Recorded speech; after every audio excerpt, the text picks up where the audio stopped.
ታሪካችን በታይላንድ ውስጥ በሚገኝ አንድ ዘመናዊ የባንክ መስሪያ ቤት ውስጥ የሚከናወንን ትዕይንት በማሳየት ይጀምራል። ቆይ ከዛ በፊት አሁን ላይ 700 ሰብስክራይበር አለን። እቅዳችን በዚህ 90 ቀን ውስጥ 100,000 ሰብስክራይበር ለመግባት ነው። አንችልም? እንችላለን። ሰብስክራይብ አድርጉ። በዚህ መስሪያ ቤት ውስጥ እያንዳንዱ ሰራተኛ ሊሽረው የማይችለው አንድ ወሳኝ ህግ ይገዛል። ይኸውም ከስራ ባልደረባ ጋር የፍቅር ግንኙነት መመስረት እንደ ወንጀል የሚቆጠርበት ጥብቅ ደንብ ነው። በዚህ ሁኔታ ውስጥ ጂብ የተባለች አንዲት ሰራተኛ ማንኛውንም ሰራተኛ ይህንን ህግ መጣሱን የሚጠቁም ሁኔታ ሲፈጠር እንድትከታተልና ጥብቅ ማጣራት እንድታደርግ በተለየ ሁኔታ ተመድባ ትገኛለች።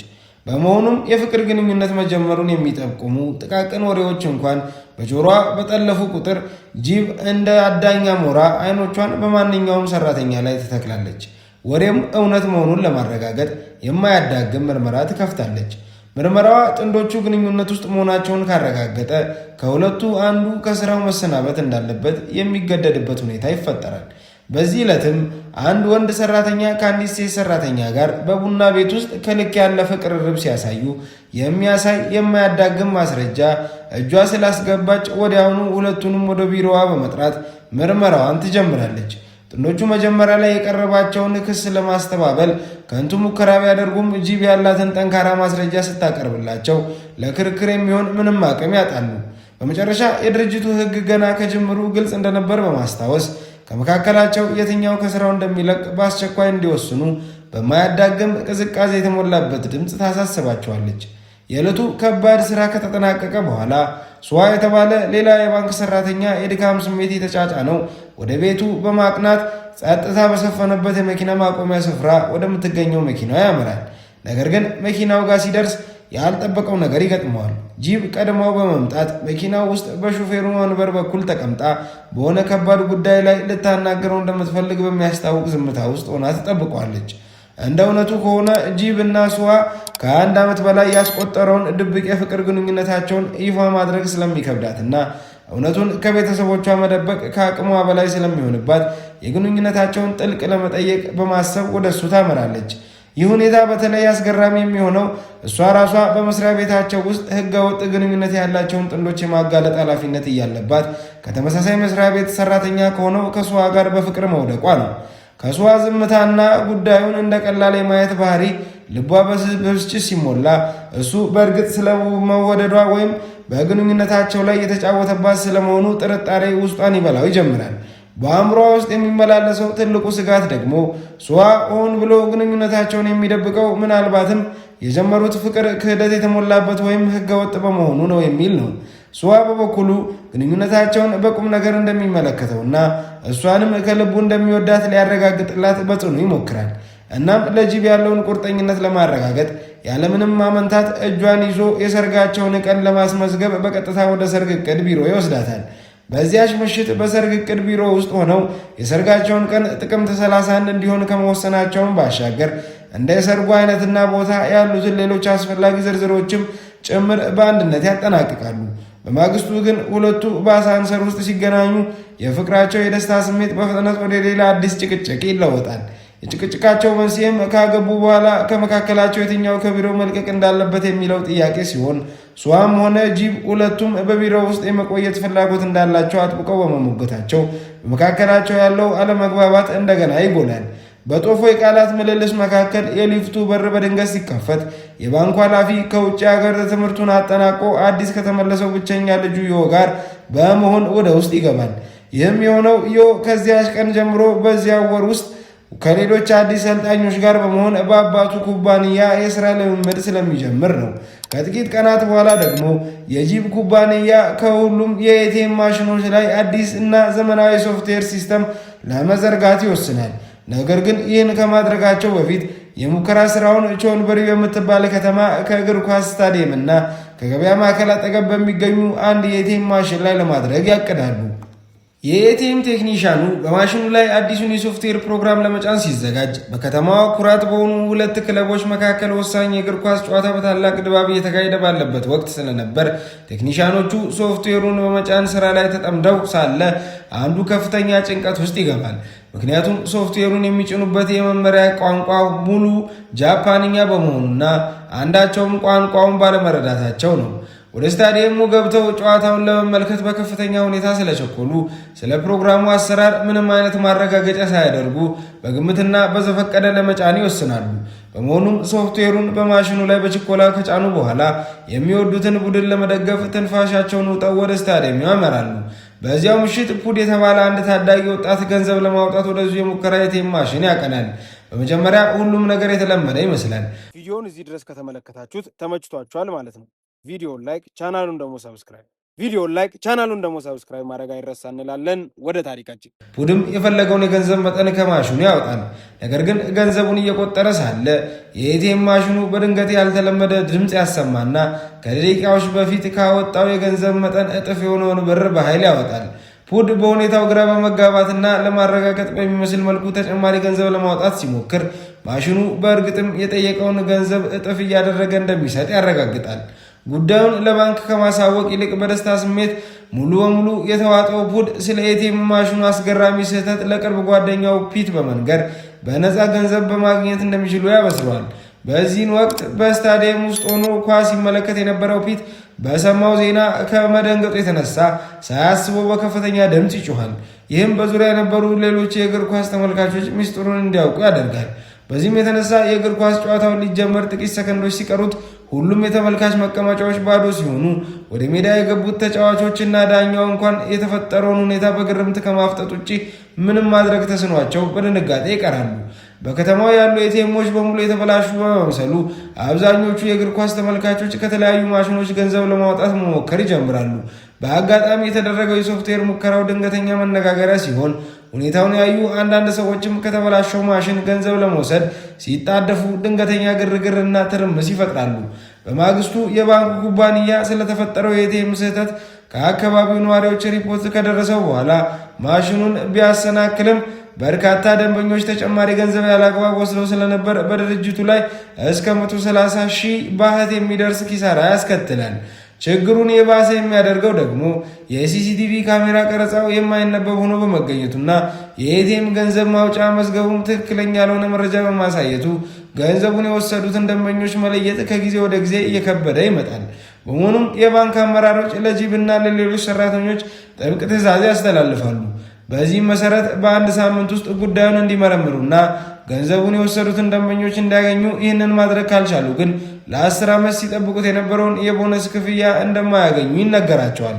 ምሽት ላይ ጂብ እና ሱዋ በአንድ ሬስቶራንት ውስጥ ለየብቻቸው እራት እየተመገቡ ሳለ ስለ ሰርጋቸው እቅድና ከስራ የመልቀቅ ሀሳባቸውን ሲያወሩ ቆይተው ውይይታቸው ወደ ቢሮ ጉዳይ ያመራል። በዚህ ጊዜ በጂብ አእምሮ ውስጥ በድንገት የኤቲኤም ስህተት ጉዳዩን በመካከላቸው ወደሚደረግ ውድድር የመቀየር ሀሳብ ይቀጣጠልባታል። ከሁለቱ አንደኛው የደንበኞቹን መረጃ ቀድሞ መሰብሰብ የቻለ ሰው ስራውን ይዞ እንዲቀጥል፣ የተሸነፈው ደግሞ ከቢሮው እንዲለቅ የሚል ሀሳብ ስታቀርብለት ሷም ይህንን ፈተና በመቀበሉ የኤቲኤም ስህተት ጉዳዩን ለመፍታት የሚያደርጉት የግል ጀብዱ ይጀምራል። በማግስቱ ሷ በችግሩ ዕለት ከኤቲኤም ገንዘብ ያወጡ ደንበኞች በዝርዝር ለማግኘት ወደ ቾንበሪ ከተማ ቅርንጫፍ ሲያቀና ዝርዝሩ ላይ ያሉትን በርካታ ደንበኞች ሲመለከት ሁሉንም በአንድ ሳምንት ውስጥ ቃለ መጠይቅ ማድረግ እንደማይችል ሲረዳ የተስፋ መቁረጥ ስሜት ይወረዋል።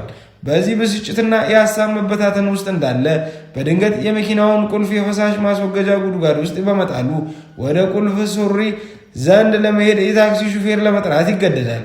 ሷ እርሱ ሳያውቀው ተሳፍሮበት ባለው ታክሲ ውስጥ ሾፌሩ ፒት መሆኑን ፈጽሞ አይጠረጥርም። ፒት ማለት በሙከራ ላይ ከነበረው ኤቲኤም ህገወጥ ገንዘብ ካወጡ ደንበኞች መካከል አንዱ ሲሆን መንገድ ላይ ያሉ ስለ ኤቲኤም ስህተት ጉዳይ እድገት ሪፖርት እንዲያቀርብ ከባንክ ጽሕፈት ቤት ለሷ ጥሪ ይደወልለታል። ፒት በድንገት ንግግሩን ሲሰማ ሷ ማንነቱን እንዳያውቅበት በመስጋት ልቡ በፍርሃት ይመታል። በዚህም የተነሳ መኪናው እንደተበላሸበት በማስመሰልና እንዲከፋለት ከመኪናው እንዲወርድ ከጠየቀው በኋላ ሷ ከመኪናው እንደወረደ ወዲያውኑ ፍጥነቱን ጨምሮ በድቅድቅ ጨለማ ውስጥ ብቻውን ጥሎት ይከንፋል። በዙሪያ ያለው ነገር ሁሉ በጨለማ ተውጦ ስለነበር ሷ በአንድ መጋዘን ውስጥ ለማደር ከወሰነ በኋላ ለአንድ ሌሊት ያርፋል። በማግስቱ ከእንቅልፉ ሲነቃ ግን ከፊት ለፊቱ አንድ ግዙፍ አዞ አፉን በሰፊው ከፍቶ ሲጠብቀው በማየት በድንጋጤ ይወገራል። ሱማም ከመጋዘኑ እየሮጠ ሲወጣ በሚፈጠረው ጩኸት የቤቱ ባለቤት ከቤቱ ይወጣል። የመጋዘኑ ባለቤት የነበረው ሰውም ሱዋ አዞውን ሲሰርቀው እንደመጣ በማሰብ በቀጥታ ተኩሶ ስለሚከፍትበት ሱዋ ሕይወቱን ለማትረፍ ከዚያ ስፍራ ለመሸሽ ይገደዳል። በሌላ በኩል ፑድ ጎብ የተባለች የፍቅር ጓደኛውን ለማግኘትና ናፍቆቱን አስቂኝ በሆነ መንገድ ሊገልጽላት ወደ እግር ኳስ ስቴዲየም ያመራል። በተመሳሳይ ሰዓት ፒት ወደ ፑድ በመምጣት የባንክ ሰራተኞች የተበላሸውን የኤቲኤም ጉዳይ እየመረመሩ እንደሆነና ከኤቲኤሙ በነፃ ገንዘብ የወሰዱ ሰዎችን እየፈለጉ መሆኑን ይነግረዋል። ፑድ እና ፒት ከቾንቡሪ የባንክ ቅርንጫፍ ገና እንደወጣ የነበረውን እሷን በድብቅ ይከታተሉት የነበረ ሲሆን ፒት ሲያሾልኩበት የነበረውን ቀዳዳ ለማጽዳት ሲሞክር አመልካች ጣቱ በአጋጣሚ ቀዳዳው ውስጥ ተጣብቆ ይቀራል። በዚሁ ቅጽበት ሱዋ ወደ እነሱ አቅጣጫ መንገዱን ሊያቋርጥ ሲል ይታያል። በድንጋጤ የተዋጠው ፑድ የፒትን እጅ ለመሳብ ቢሞክርም ሱዋ እየቀረበ ስለነበር ለመሸሽ ከወሰነ በኋላ ለፒት አንድ ስለት ያለው ቢላ ሰጥቶት ይሰወራል። ሱዋ ፒት ጣቱን ሊቆርጥ ሲል ስታየው ወዲያውኑ ወደ እሱ በመጠጋት ትናንት ለምን ሆን ብሎ መንገድ ላይ ጥሎት እንደሄደ ይጠይቋል። ፒትም ሱዋ አሁንም ቢሆን የኤቲኤም ገንዘብ የሰረቀው ደንበኛ እሱ መሆኑን እንደማያውቅ ሲረዳ ትልቅ እፎይታ ይሰማዋል። ነገር ግን ብዙም ሳይቆይ ፑድ ወደ ሁለቱ በመመለስ ከኤቲኤም ገንዘብ የሰረቀውን ደንበኛ ማን እንደሆነ እንደሚያውቅ ይናገራል። ከዚያም ፑድ እና ፒት ሱዋን ወደ አንድ አስደንጋጭ ስፍራ ወደሚገኝበት የሬሳ ሳጥን ይወስዱታል። በሳጥኑም ውስጥ የፑድ ወንድም ሕይወት አልባ ሆኖ ተጋድሟል። ይህ ሁሉ ሲሆን ጂብ ያገኘችውን የደንበኞች ዝርዝር ለመበተንተን እየሞከረች ባለችበት ወቅት ከስህተቱ ከተፈጸመባት ቀን በተደጋጋሚ ገንዘብ ያወጡ በርካታ ስሞችን ታገኛለች። በቀጣዩ ቀን ሱዋ የመኪናውን ቁልፎች ቢያገኝም መኪናው መቆም በሌለበት ቦታ በማቆሙ ምክንያት በፖሊስ ተወርሶ ለብዙ ቀናት እንደታሰረ የሚገልጸውን እውነታ ለመጋፈጥ ይገደዳል። ይህ ክስተትም ሱዋን የደንበኞችን መረጃ በፍጥነት ለማግኘት ሲል የሐሰት ፖሊስ መስሎ ወደ መቅረብ ደፋር ሀሳብ ይገፋዋል። መቀጠልም የፖሊስ ዩኒፎርም በመከራየትና የመጫወቻ ሽጉጥ በመግዛት ድብቅ ማንነቱን ያለምንም ችግር እንዲከናወንለት ሁኔታውን ያመቻቻል። ያገኘችውን መረጃ ይበልጥ ለማጠናከር ጂብ ከዚህ ቀደም ተሰራበት የነበረውን የባንክ ቅርንጫፍ ኃላፊ ከፍተኛ ጥንቃቄና በድብቅ መከታተል ትጀምራለች። የቅርንጫፉ ኃላፊም እስከ አንድ የፋክስ ቢሮ ድረስ ሲያመራ ጂብ የምትከታተለው ሰው መረጃውን ለማን እንደሚልክ ለማወቅ የፋክሱ መድረሻ አድራሻ የት እንደሆነ በመጠየቅ የተቀባዩን መገኛ ለማወቅ ትሞክራለች። ጂብ ይህንን ስታደርግ ሱዋ በበኩሉ ፒትንና ፑድን በመጠቀም እርሷን በድብቅ ያስከተላት በስርቆቱ ፈጻሚነት ከጠረጠረቻቸው ደንበኞች የአንዱን ቤት እየጎበኘች መሆኑን ይደርሱበታል። እንደሚታወቀውም ያቺ ደንበኛ የጎብና ስትሆን ስለተበላሸው ኤቲኤም መረጃውን ያገኘችው ከራሷ ከጎብና ከፑድ ሳይሆን እንደማይቀር ግልጽ ይሆናል። ነገር ግን የጎብ እናት የጂብን ማንነትና የባንክ ሰራተኛ ሆና የኤቲኤም ስህተቱን እየመረመረች መሆኑን በተገነዘበችበት ቅጽበት በቁጣ ተሞልታ ከቤቷ ካባረረቻት በኋላ በሩን በፊቷ ላይ ትዘጋዋለች። ሷ ይህንን መረጃ እንደ መልካም አጋጣሚ በመጠቀም ከጂብ ቀድሞ መረጃዎችን ለመሰብሰብ ጥረቱን የሚቀጥል ሲሆን ጂብ በበኩሏ በቀላሉ ተስፋ ሳትቆርጥ በጎብ እናት ቤት ትዕይንት በሚገኝ አንድ የሆቴል ክፍል ውስጥ ሆና ክትትሏን ትቀጥላለች። በማግስቱ ጂብ ወደ ደንበኛዋ ቤት ለማቅናት ስትዘጋጅ የመኪናዋ ጎማዎች ሙሉ በሙሉ ተነቅለው ስታገኝ አይኗን ማመን እስኪያቅታት ድረስ ትደነግጣለች። በተመሳሳይ ሰዓት ደግሞ ሱዋ ጎብንና እናቱን በአንድ ቤተ መቅደስ ውስጥ ሲያገኛቸው እናትየው ሁኔታውን አሳምር ሲላት የጎብን ብስክሌት ተጠቅማ በብልሃት ታመልጣለች። ይህ በእንዲህ እንዳለ ጂብ በአንድ ጣፈንታ በሚመስል አጋጣሚ ፑድን አውቶቡስ ሊሳፈር ሲል ታገኘዋለች።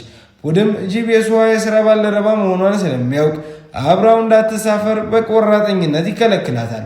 ጂብም ሁኔታውን ተቀብላ ልትሄድ ስትል አንድ እንቁራሪት በድንገት ከየት መጣ ሳይባል በፑድ ጭንቅላት ላይ በመዝለሉ ፑድ በድንጋጤና በፍርሃት ተውጦ ስቶ ይወድቃል። በዚህም የተነሳ ጂብ በአቅራቢያ ወደሚገኝ የባንክ ቅርንጫፍ ልትወስደው ትገደዳለች። ጉድ ከነቃ በኋላ ጂብን ያንን የባንኩን ቅርንጫፍ ኃላፊ ከፊቱ ሲያይ በድጋሚ በመደንገጥ በድንጋጤ ውስጥ ሆኖ ስለተበላሸው የኤቲኤም ማሽን እና ስለወሰደው ገንዘብ በድንገት ሁሉንም ነገር ያፈራርጠዋል። በመጨረሻም ጂብ ፑድ ከጥቂት ቀናት በፊት ከተበላሸው ኤቲኤም ያለ አግባብ ገንዘብ ከወሰዱት ደንበኞች መካከል አንዱ እንደሆነ ትረዳለች። ሱዋም በተመሳሳይ ሰዓት ሁኔታ የጎብን የማታለል ስልት በመጠቀም ፑድን ወጥመድ ውስጥ ከከተተው በኋላ ፑድ ከተበላሸው ኤቲኤም ገንዘብ ከወሰዱ ደንበኞች አንዱ መሆኑን በአጋጣሚ ያረጋግጣል። ይህ በእንዲህ እንዳለ ጎብ ለእሷ ከመጀመሪያው ቀን ጀምሮ በልቧ የደረበው የጥልቅ ፍቅር ስለሚገፋፋት ስለሚያስከትለው ውጤት ሳትጨነቅ ሁሉንም ነገር ለእርሱ ትናዘዛለች። በዚህም የተነሳ ሱዋና ጂብ በፒትና በፑድ የእምነት ቃል ላይ በመመርኮዝ ከተበላሸው የኤቲኤም ማሽን ገንዘብ ያወጡትን ደንበኞች ዝርዝር መረጃ ያገኛሉ። ጂብ የተገኘውን የደንበኞች መረጃ በሙሉ በጥንቃቄ ስታሰባስብና ስትደምር በሁሉም ደንበኞች የተወሰደው ገንዘብ ከ110 ሺህ ባሃት እንደማይበልጥ ትገነዘባለች። ይህም ማለት አሁንም የት እንደገባ የማይታወቅ የ20 ሺህ ባሃት ክፍተት መኖሩን ትደርስበታለች። እሷ ተጨማሪ ምርመራ በማድረግ ይህንን ገንዘብ ያወጣው ደንበኛ በአንድ ወቅት አዞ በማርባት የሚታወቅ ግለሰብ መሆኑን ሲያረጋግጥ የደንበኛው ቤት በአደገኛ አዞዎች የተሞላና ግለሰቡም የጦር መሳሪያ የታጠቀ መሆኑን በመጥቀስ ጂብ ብቻዋን ወደዚያ እንዳታመራ አጥብቆ ሊያስጠነቅቃት ይሞክራል። ጂብ ግን ይህንን ማስጠንቀቂያ እሷ ከምርመራው ሊያገላትና መረጃውን ለብቻው ሊወስድ የፈለገ በማስመሰል በመቁጠር ምክሩን ሙሉ በሙሉ ወደ ጎን ትለዋለች። በድንጋጤ የተዋጠው እሷ የአደገኛ ሰው የጎባ አባት መሆኑን በተረዳበት ቅጽበት ጊዜ ሳያባክን ከጎብና ከእናቷ ጋር በመሆን ወደ ግለሰቡ ቤት በፍጥነት ይጓዛል። እዚያ ሲደርሱ የሚጠብቃቸው ትዕይንት እጅግ አስደንጋጭ ይሆናል። ጂብ በአንድ በኩል ግዙፍ አዞ ሊውጣት አፉን ሲከፍትባት፣ በሌላ በኩል ደግሞ የጎባ አባት ሽጉጡን ወደ እሷ ደግኖ ሕይወቷን ሊያጠፋ ሲል እሷ በቅጽበት ጣልቃ በመግባት ጂብን ሲከላከል የጎባ አባት የተኮሰው ጥይት አቅጣጫውን ስቶ የሚወደውን አዞ ይመተዋል። በዚህም የተነሳ የተጎዳው አዞ ሕይወት ለማትረፍ ወደ ሕዝብ መናፈሻ ሊወስዱት ይገደዳሉ። ነገር ግን በሚያሳዝን ሁኔታ ከከባድ ትግልና ከረዥም ቀዶ ጥገና በኋላ የአዞ ሕይወት ሊተርፍ አይችልም። ይህም የሆነው ከፍተኛ ደም ስለፈሰሰው ነው።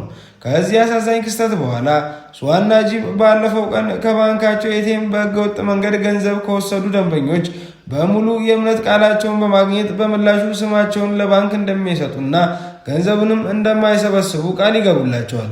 በማግስቱ ጂብ ወደ ቢሮ ስታመራ ግን በውስጧ ሌላ እቅድ እንዳለ ይታወቃል። የደንበኞቹን የእምነት ቃል በሙሉ ቀድታ ለባንኩ አመራሮች በማስረከብ ቃሏን ለማጠፍ መወሰኗን እናያለን። የእምነት ቃል የተቀዳበት ቴፕ በባንኩ አመራሮች ክፍል ውስጥ ካስቀመጠች በኋላ ጂብ ለደንበኞቿ የገባችውን ቃል በማስታወስ ድርጊቷን በጸጸት ስሜት ልቧን ሲከብደው ይሰማታል። በዚህም የተነሳ ሀሳቧን ቀይራ የተቀዳውን ድምፅ ከዳይሬክተሩ ጠረጴዛ ላይ ለመውሰድ ስታስብ በሚያሳዝን ሁኔታ ነገሮች ከቁጥጥሯ ውጭ ይሆናሉ። የባንኩ ዳይሬክተር ስለ የተቀዳው ድምፅ ቀድሞውኑ በማወቁ የእምነት ቃላቸውን የሰጡ ደንበኞች ሙሉ ወዲያውኑ በባንኩ ቅጥር ግቢ ውስጥ ይገኛሉ። ይህንን ተከትሎ እሷ ከፊት ስለተረፈው ነገርና ስለሚያስፈልገው የክፍያ መጠን ከሰማ በኋላ ከባድ የጥፋተኝነት ስሜት ተውጦ ለሰርጋቸው ያስቀመጡትን ሙሉ 130 ሺህ ባሃት በመጠቀም የደንበኞቹን ዕዳ ለመክፈል ይወስናል።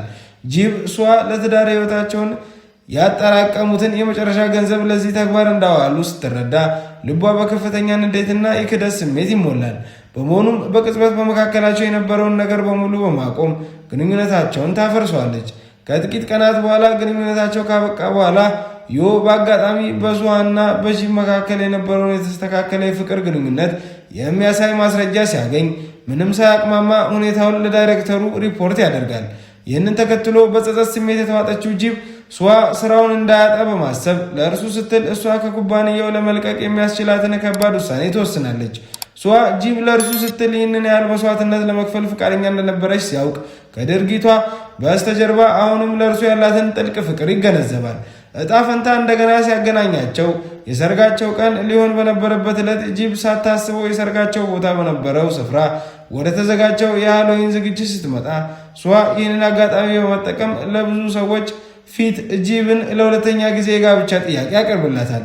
ለእሷም አሁንም ጥልቅ ስሜት ያላት ጂብም በደስታ እንባ የታጠበች ጥያቄውን ትቀበላለች።